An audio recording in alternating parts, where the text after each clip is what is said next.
আসসালামু আলাইকুম। আজকে আমরা এর আগের ক্লাসের ধারাবাহিকতায় যে টপিকটা নিয়ে আলোচনা করব সেটা হচ্ছে আলোক সক্রিয় সমানুতার কিছু টপিক আমাদের বাদ ছিল। একটা হচ্ছে এনানসিওমার, একটা হচ্ছে ডায়াস্টেরিওমার, আর একটা রেসিমিক মিশ্রণ এবং হচ্ছে মেসোযৌগ। তো এগুলো নিয়ে যে সংক্ষিপ্ত আলোচনা এবং বিস্তারিত ব্যাখ্যা সেটা আজকে ক্লাসের আলোচনার বিষয়। তো প্রথমেই আলোক সক্রিয় সমানুটা যদি আরেকবার রিক্যাপ করি যে আলোক সক্রিয় সমানুর শর্তগুলো কি কি। আলোক সক্রিয় সমানুর 4টা শর্ত ছিল, আমরা পড়েছি যে দুটি যৌগকে অবশ্যই আলোক সক্রিয় হতে হবে এবং সেই দুটি যৌগের মধ্যে কাইরাল কেন্দ্র বা অপ্রতিসম কার্বন পরমাণু থাকতে হবে, তাই না? যে কার্বন পরমাণুর 4টা হাতে 4টা ভিন্ন জিনিস থাকে তাকে বলা হয় কাইরাল কেন্দ্র বা কাইরাল কার্বন বা অপ্রতিসম কার্বন পরমাণু। এবং 3 নম্বর যেই শর্তটা ছিল সেটা হচ্ছে আমাদের দুটি যৌগকে অবশ্যই তাদের দর্পণ প্রতিবিম্ব হতে হবে, দর্পণ প্রতিবিম্ব হতে হবে। এবং 4 নম্বর ছিল তাদের যে দুইটা যৌগ তারা উপরিস্থাপনীয় হবে, মানে একটা আরেকটার উপর উপরিস্থাপনীয় হলে চলবে না। তো এটা ছিল আলোক সক্রিয়তার শর্ত। তো এই যে দুইটা যৌগ যারা পরস্পর আলোক সক্রিয় সমানতা প্রদর্শন করে, অর্থাৎ আলোক সক্রিয়তার সংজ্ঞা অনুসারে এটা তল সমবর্তিত আলোক তলকে ডানে এবং বামে ঘুরিয়ে দেয়, তাদের পরস্পরকে বলা হয় এনানসিওমার। তো এনানসিওমারের যদি সংজ্ঞা দেখি আমি লিখে রেখেছি, যে দুটি আলোক সক্রিয় সমান ও তল সমবর্তিত আলোক তলকে সমকৌণিক পরিমাণে কিন্তু পরস্পরের বিপরীত দিকে ঘোরায় তাদেরকে পরস্পরের এনানসিওমার বলে। তো এনানসিওমার যেটা আছে, আমরা এর আগের ক্লাসে যে উদাহরণ দেখেছিলাম ডি ল্যাকটিক অ্যাসিড এবং এল ল্যাকটিক অ্যাসিড। তো ডি ল্যাকটিক অ্যাসিড তল সমবর্তিত আলোক তলকে ডান দিকে ঘোরায় এবং এল ল্যাকটিক অ্যাসিড বাম দিকে ঘোরায়। তো কত ডিগ্রি পরিমাণে ঘোরায় এটা, একটা যদি ডি ল্যাকটিক অ্যাসিড 2.24 ডিগ্রি ডানে ঘোরায় এবং এল ল্যাকটিক অ্যাসিড 2.24 ডিগ্রি বামে ঘোরায়, তাহলে এরা সম পরিমাণ সমকৌণিক সমকৌণিক পরিমাণে ঘোরাচ্ছে না, কিন্তু পরস্পরের বিপরীত দিকে ঘোরাচ্ছে। এই যে বৈশিষ্ট্য তাদেরকে পরস্পরের এনানসিওমার বলা হয়। এই বৈশিষ্ট্যের কারণে সৃষ্ট সমাণুকে বলা হয় এনানসিওমার। এখন দুইটা সমাণু যদি পরস্পরের এনানসিওমার না হয় তাহলেই তারা ডায়াস্টেরিওমার। যদি ডায়াস্টেরিওমারের সংজ্ঞা দেখি, দুটি আলোক সক্রিয় সমাণু পরস্পরের এনানসিওমার না হলে তাদেরকে পরস্পরের ডায়াস্টেরিওমার বলে। তাহলে শর্ত হচ্ছে তাদের আলোক সক্রিয় হতে হবে কিন্তু তারা পরস্পর এনানসিওমার হওয়া যাবে না, অর্থাৎ তল সমবর্তিত আলোক তলকে সমপরিমাণ সমকৌণিক দিকে ডানে বামে ঘোরাবে না।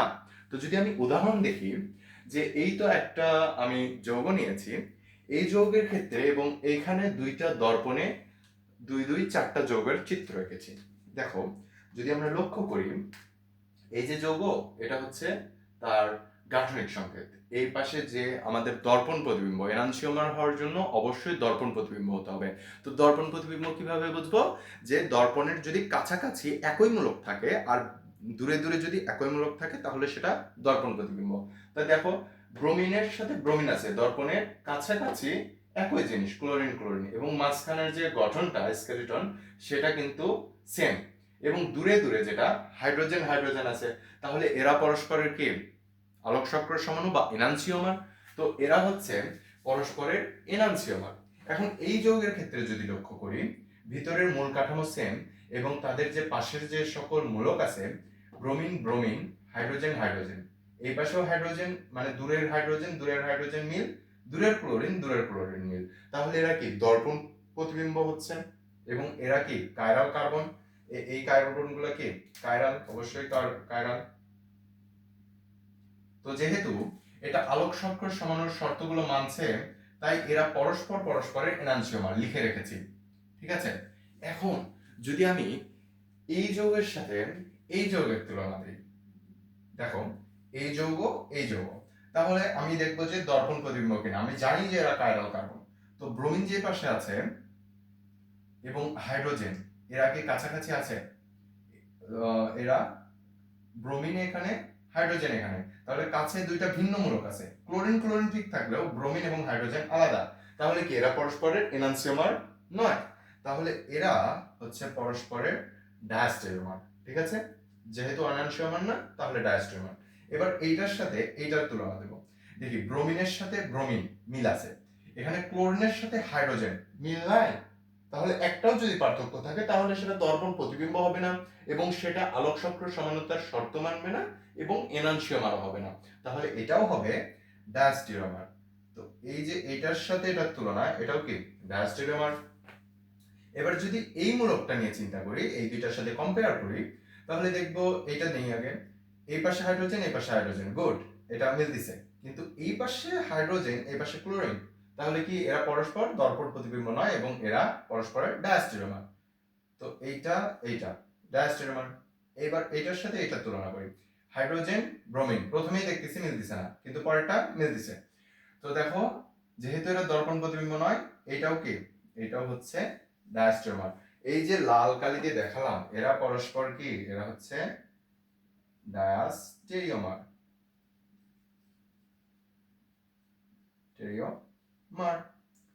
তো বোঝা গেছে যে যদি দুটি যৌগ পরস্পরের আলোক সক্রিয়তার শর্তগুলো মানে এবং তারা আলোক সক্রিয় সমান হয়, তাহলে তারা পরস্পর ডায়াস্টেরিওমার, তারা পরস্পর এনানসিওমার। কিন্তু তারা যদি এনানসিওমার না হয়, অর্থাৎ আলোক তল সংবর্ধিত আলোক তলকে ডানে বা বামে যদি সমকৌণিক পরিমাণে না ঘোরায়, তাহলে তারা ডায়াস্টেরিওমার। বোঝা গেছে ইনশাল্লাহ। এবার আমরা আরেকটা জিনিস দেখব, রেসিমিক মিশ্রণ। তো রেসিমিক মিশ্রণ জিনিসটা কি? রেসিমিক মিশ্রণ হচ্ছে এক ধরনের দ্রবণ। সেটা কিসের দ্রবণ? সেটা হচ্ছে আলোক চক্র সমাণু দ্বারাই তৈরি দ্রবণ। হ্যাঁ, সেই দ্রবণে কি কি থাকবে? সেই দ্রবণে এই যে আমরা এনানসিওমার পড়লাম না, সেটাই থাকবে। অর্থাৎ দুটি এনানসিওমার থাকবে, অর্থাৎ ডি এবং এল যৌগ থাকবে, অর্থাৎ দুটি এনানসিওমার থাকবে, কিন্তু তাদের পরিমাণটাও সেম হবে, তাদের মোলারিটিও সেম হবে, অর্থাৎ তাদের যে মোলারিটি বা ঘনমাত্রা সেটা সেম হবে। তাহলে কি হবে? তাদের মোল সেম, আমাদের আয়তন সেম হইলে ওই এনানসিওমার একটা তল সমবর্তিত আলোক তলকে সমকৌণিক পরিমাণে ডানে ঘুমায়, আর একটা হচ্ছে তল সমবর্তিত আলোক তলকে বামে ঘুরায়। তো দুইটা যখন কাটাকাটি হয়ে যাবে তখন কি থাকবে? তাদের নিষ্ক্রিয় হয়ে যাবে, আলোক নিষ্ক্রিয় হয়ে যাবে।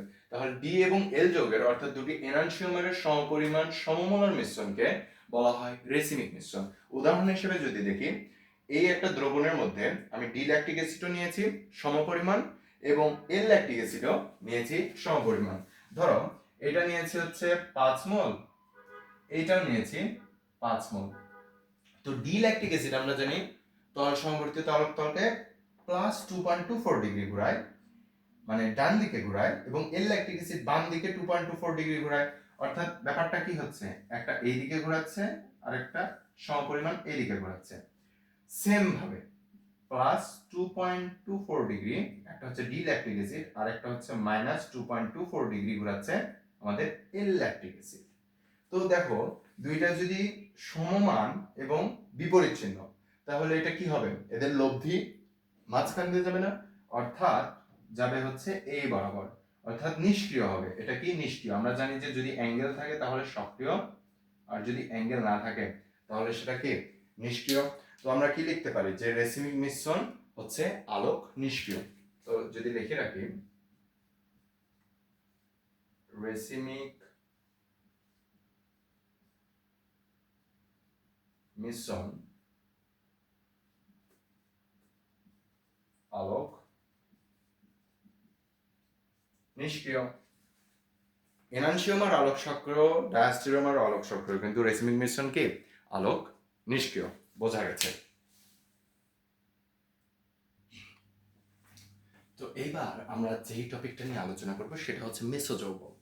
আমাদের 3টা টপিক শেষ এবং মেসোযৌগ নিয়ে আলোচনা করব। মেসোযৌগ কি? মেসোযৌগ হচ্ছে যেসব যৌগে একাধিক কাইরাল কার্বন থাকা সত্ত্বেও যৌগটি আলোক নিষ্ক্রিয় হয়, তাকে বলা হয় মেসোযৌগ। তো আমাদের আলোক সক্রিয়তার শর্ত হচ্ছে যে এখানে কাইরাল কার্বন থাকা লাগবে, কিন্তু এখানে কাইরাল কার্বন থাকা সত্ত্বেও এটা আলোক নিষ্ক্রিয়। তো এটা কি? এটা একটা এক ধরনের এক্সেপশন, বুঝছো? তো এটা আমরা উদাহরণের মাধ্যমে জানবো। যেটা আলোক নিষ্ক্রিয় হয়, অর্থাৎ মেসোযৌগ হচ্ছে আলোক নিষ্ক্রিয়। তো এর উদাহরণ হচ্ছে আমাদের বইয়ে এবং আমাদের সিলেবাসে যেটা আছে ল্যাকটিক অ্যাসিড। ল্যাকটিক অ্যাসিডের দুই ধরনের সমানতা দেখা যায়, একটা হচ্ছে ডি ল্যাকটিক অ্যাসিড আর একটা হচ্ছে এল ল্যাকটিক অ্যাসিড। তো ডি ল্যাকটিক অ্যাসিডের যদি আমি কার্বনগুলোর দিকে লক্ষ্য করি, এটা কি এক ধরনের কাইরাল কার্বন না? হ্যাঁ, কাইরাল কার্বন। কারণ কি, কার্বনের এক পাশে কার্বক্সিল মূলক, এক পাশে হাইড্রোক্সিল মূলক, এক পাশে হাইড্রোজেন মূলক, আরেক পাশে এই টোটালটা আছে, তাই না? তাহলে চার হাতে চারটা ভিন্ন জিনিস আছে, তাহলে সেটা কাইরাল কার্বন। এবার এই কার্বনের দিকে লক্ষ্য করি, এই কার্বনেও হাইড্রোজেন, হাইড্রোক্সিল এবং কার্বক্সিলিক মূলক আছে। তো এই দুইটাই কি কাইরাল কার্বন, কিন্তু এরা কাইরাল কার্বন হওয়া সত্ত্বেও এদের যেহেতু চারটা হাতে চারটা ভিন্ন জিনিস থাকা সত্ত্বেও দুইটা কার্বনেরই চার হাতে চারটা সেম জিনিস আছে। দেখো, এই কার্বনেরও হাইড্রোক্সিল আছে, এই কার্বনেরও হাইড্রোক্সিল আছে, এই কার্বনের হাইড্রোজেন আছে, এই কার্বনেরও হাইড্রোজেন আছে, আবার এই কার্বনের এক হাতে কার্বক্সিলিক মূলক আছে, এই কার্বনেরও এক হাতে কার্বক্সিলিক মূলক আছে, এবং যেই হাতটা ফাঁকা আছে সেখানে এই পুরো মূলকটা আছে, এই কার্বনেরও এই পুরো মূলকটা আছে। তাহলে বোঝা যাচ্ছে এই দুই কার্বনেই চারটা হাতে সেম জিনিস আছে, সেই জন্য এটাকে বলা হয় সদৃশ কাইরাল কার্বন। তো কি বলা হয় এটাকে? সদৃশ কাইরাল কার্বন যুক্ত যৌগ। সদৃশ কাইরাল কার্বন যুক্ত যৌগ বলা হয় এটাকে। বুঝতে পেরেছো? তো এটার ক্ষেত্রে সেম ভাবে এল ল্যাকটিক অ্যাসিড ও এল টার্টারিক অ্যাসিডের ক্ষেত্রেও সেম। তো দেখি এটা দর্পণ প্রতিবিম্ব কিনা। দেখো, যে পাশে হাইড্রোক্সিল আছে তার কাছাকাছি হাইড্রোক্সিল আছে, আবার যার কাছে হাইড্রোজেন আছে হাইড্রোজেন আছে, দূরে হাইড্রোজেন, দূরে হাইড্রোজেন, দূরে হাইড্রোক্সিল, দূরে হাইড্রোক্সিল, মাঝখানে সেম। তাহলে এরা দর্পণ প্রতিবিম্ব এবং এরা পরস্পরের কি এনানসিওমার, বোঝা যাচ্ছে, এবং এরা হচ্ছে কি আলোক চক্র সমান। এখন সেম ভাবে যদি আমি সামান্য একটু স্ট্রাকচার বলতে এই হাইড্রোজেনের জায়গায় এই হাইড্রোক্সিল দেই, মানে একই পাশে হাইড্রোক্সিল দেই, তাহলে ব্যাপারটা দেখা যায় এইরকম। তো এই ক্ষেত্রে দেখো, এটা হচ্ছে একই পাশে হাইড্রোক্সিল আছে, এই পাশে হাইড্রোক্সিল, এই পাশে হাইড্রোজেন, সরি আমি একটু ভুল করেছি, এই পাশে হবে হচ্ছে হাইড্রোক্সিল, এই পাশে হাইড্রোক্সিল, এই পাশে হাইড্রোজেন, এই পাশে হাইড্রোজেন। তাহলে কি এরা দর্পণ প্রতিবিম্ব না? হ্যাঁ, দর্পণ প্রতিবিম্ব। কিন্তু কিন্তু এরা আলোক নিষ্ক্রিয়। কারণ কি? কারণ এখন দেখো, তো কারণটা হচ্ছে আমি যদি এই একটা গঠনের দিকে লক্ষ্য করি তাহলে দেখতে পাবো কার্বনের যে পাশে হাইড্রোক্সিল আছে এই কার্বনের সেই পাশে হাইড্রোক্সিল আছে, এই কার্বনের যে পাশে হাইড্রোজেন আসে এই কার্বনের সেই পাশে হাইড্রোজেন আছে, এবং কার্বক্সিলিক অ্যাসিডও সেম পাশে আছে। তাহলে যদি আমি এই মাঝখান দিয়ে একটা দর্পণ চিন্তা করি তাহলে এরা এইভাবে দর্পণ প্রতিবিম্বের মতো হয়ে যাচ্ছে না? একই যৌগের মধ্যে দর্পণ প্রতিবিম্ব, তো এই যে একই যৌগের মধ্যে যদি দর্পণ প্রতিবিম্ব হয় তাহলে সেটা আলোক নিষ্ক্রিয় হয়ে যায়, অর্থাৎ সেই যৌগে মেসোযৌগের বৈশিষ্ট্য থাকে, অর্থাৎ সেই যৌগ মেসোযৌগ হয় বা আলোক সক্রিয় থাকে না। তো সেক্ষেত্রে এই যৌগটা হচ্ছে মেসোযৌগ। তো সেই জন্য যেহেতু এটা টার্টারিক অ্যাসিডের গঠন, তাই এটাকে আমি বলবো মেসো টার্টারিক অ্যাসিড। এটাকে কি বলবো? মেসো টার্টারিক অ্যাসিড। দেখো, মেসো টার্টারিক অ্যাসিড আলোক নিষ্ক্রিয়। তো এটার যে ব্যাপারটা, এটা দর্পণ প্রতিবিম্ব হওয়া সত্ত্বেও যেহেতু একই যৌগের মধ্যে দর্পণ তৈরি হচ্ছে বা ওভারল্যাপিং এর ব্যাপারটা হচ্ছে, তাই এটা হচ্ছে মেসো টার্টারিক অ্যাসিড, যেটা আলোক নিষ্ক্রিয়। তো এখন আমরা মেসো যৌগ বুঝলাম যে যেখানে কাইরাল কার্বন থাকা সত্ত্বেও সেটা আলোক নিষ্ক্রিয়, সেটাই মেসো যৌগ। এবার আমরা কয়েকটা সূত্র পড়ব, তিনটা সূত্র। কেস নাম্বার 1, অসদৃশ কাইরাল কার্বনের ক্ষেত্রে। তো আমরা সদৃশ কাইরাল কার্বন বুঝলাম। অসদৃশ কি? যার এই ধরনের গঠন থাকবে না, অর্থাৎ যার সদৃশ ঘটনা ঘটবে না, সেটা হচ্ছে অসদৃশ কাইরাল কার্বন, যেটা আমরা ডি ল্যাকটিক অ্যাসিড এবং এল ল্যাকটিক অ্যাসিডের ক্ষেত্রে পড়েছিলাম এর আগের ক্লাসে। তো অসদৃশ কাইরাল কার্বনের ক্ষেত্রে আমাদের আলোক সমাণুর সংখ্যা হবে 2n, যেখানে n হচ্ছে কাইরাল কার্বন সংখ্যা। তাহলে দেখো, আমাদের ডি ল্যাকটিক অ্যাসিডে কাইরাল কার্বন ছিল কয়টা? একটা। তো সেক্ষেত্রে আলোক সমাণু 2 অর্থাৎ দুইটা, ডি ল্যাকটিক অ্যাসিড, এল ল্যাকটিক অ্যাসিড। তো যদি আমি টার্টারিক অ্যাসিডের ক্ষেত্রে চিন্তা করি, এখানে হচ্ছে কাইরাল কার্বন হচ্ছে দুইটা, তাহলে আমাদের কি হওয়ার কথা ছিল? 2 মানে হচ্ছে চারটা সমাণু থাকার কথা ছিল, কিন্তু এটা তো অসদৃশ না, এটা হচ্ছে সদৃশ কাইরাল কার্বন যুক্ত। তো সেক্ষেত্রে আমাদের যে রুলস পড়বে সেটা হচ্ছে 2 নম্বরটা, সদৃশ কাইরাল কার্বন যুক্ত যৌগের ক্ষেত্রে আলোক সক্রিয় সমাণুর সংখ্যা 2n-1। বুঝছো? তাহলে এক্ষেত্রে টার্টারিক অ্যাসিডের নিয়মটা পড়ে যে এখানে দুইটা কাইরাল কার্বন থাকা সত্ত্বেও কিন্তু এটা সদৃশ হওয়ায় এখানে 2n এর জায়গায় 2 দিলে 2 মাইনাস 1 1, তাহলে 2 টু দি পাওয়ার 1 হচ্ছে 2, দুইটা। তাহলে এই তো এটা দুইটা হচ্ছে আলোক সক্রিয় সমাণু বা আলোক সমানুতা। এবার হচ্ছে সদৃশ কাইরাল কার্বনের ক্ষেত্রে মেসো যৌগ থাকবে এবং সেই মেসো যৌগের সংখ্যা বের করব 2 to the power n-2 divided 2 দিয়ে। যদি দেখি এই টার্টারিক অ্যাসিডের ক্ষেত্রে যদি লক্ষ্য করি